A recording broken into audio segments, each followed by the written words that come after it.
قرآن کریم انسانیت کی رہنمائی کے لیے ایک عظیم انسائکلوپیڈیا ہے۔ دنیا وما فیہا کا ہر معاملہ اور اس کا حل اللہ تبارک و تعالیٰ نے قرآن کریم میں ارشاد فرما دیا ہے۔ دور حاضر میں آج اس امت کو، پوری دنیا کو جس چیز کی اشد ضرورت ہے وہ انسانی اخوت و بھائی چارہ ہے۔ قرآن کریم نے انسانی اخوت و بھائی چارے کے متعلق متعدد مقامات پر ارشادات فرمائے ہیں۔ اللہ تبارک و تعالیٰ نے سورۃ الحجرات میں ارشاد فرمایا انما المؤمنون اخوہ، کہ تمام مومن بھائی بھائی ہیں، تمام مسلمان بھائی بھائی میں ہیں۔ جنہوں نے نبی کریم رؤوف الرحیم صلی اللہ علیہ وآلہ وسلم کا کلمہ لا الہ الا اللہ محمد الرسول اللہ پڑھا ہے، وہ بھائی ہیں۔ ان کے اندر ایک اخوت کا رشتہ پیدا کر دیا گیا ہے، لہٰذا انہیں چاہیے کہ وہ اپنے دوسرے بھائی سے اس نے سلوک کریں۔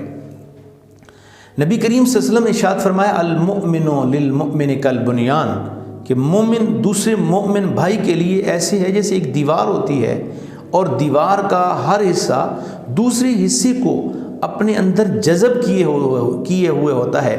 تو لہٰذا مومنین کو، مسلمانوں کو آپس میں اسی طرح وحدت کے ساتھ ایک وجود کی صورت میں قائم رہنے کی ترغیب دلائی گئی ہے۔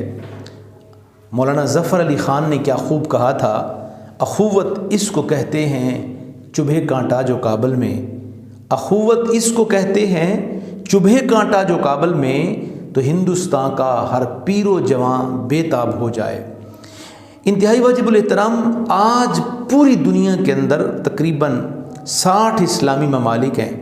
اگر ہم آج عالمی سینیریو میں دیکھیں جو صورتحال ہم پہ گزر رہی ہے، دنیا میں بڑے بڑے دماغ مسلمانوں کے پاس ہیں، بڑی بڑی افکار مسلمانوں کے پاس ہیں، اور مسلمانوں کے ممالک میں ایٹمی ٹیکنالوجی کی طاقت بھی موجود ہے، مگر کبھی ہم نے سوچا کہ یہ ایک دور ہمارا وہ تھا کہ جب 313 1000 کو نیست و نابود کر دیتے تھے، جب 30,000 کا لشکر 3 لاکھ شامیوں کو کچل کر دوبارہ مدینے پہ راج کر رہا تھا، اور ایک دور ہمارا یہ بھی ہے کہ ایک چھوٹا سا اسرائیل، ایک چھوٹا سا یہودی خطہ جو چند لاکھ لوگوں پر محیط ہے، وہ پوری دنیا اسلام کے لیے ایک ناسور بنا ہوا ہے۔